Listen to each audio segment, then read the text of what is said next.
Celtic missed chance to sign Jota as a teenager for just £200k. Former Celtic scout David Moss has revealed how close the club came to snapping up on loan winger Jota for a knockdown fee as a teenager. The 22-year-old has impressed on a season-long loan from Benfica, scoring 6 goals in 15 appearances and winning the Cinch Premiership Player of the Month for October. Celtic are now facing calls from fans to pay the £6.5 million it would take to sign the Portuguese wide man on a permanent basis. A Lennoxtown scout for 7 years, however, Moss has revealed how he travelled to Lisbon for talks with the player and his parents over a £200k deal before Benfica stepped in with a contract. Helena Costa was a scout at Celtic for a long time and very good at her job, said former Falkirk and Dunfermline midfielder Moss. She coached Jota at the Benfica Academy from when he was 8 or 9 years old, and she recommended him to Celtic when he was around 16.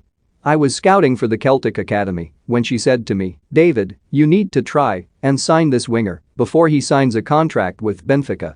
I went over there a few times to watch him and met him and his parents.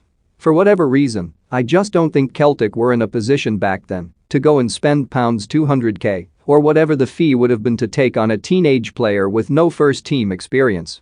I am still in touch with Jota's dad Pedro now. He invited me up to the hotel when he first signed on loan with Celtic.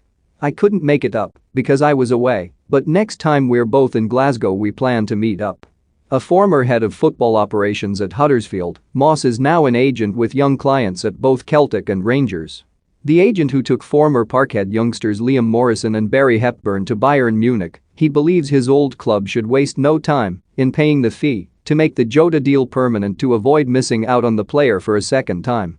"I haven't seen every game Jota has played, but he is a player Celtic should try to sign," said Moss.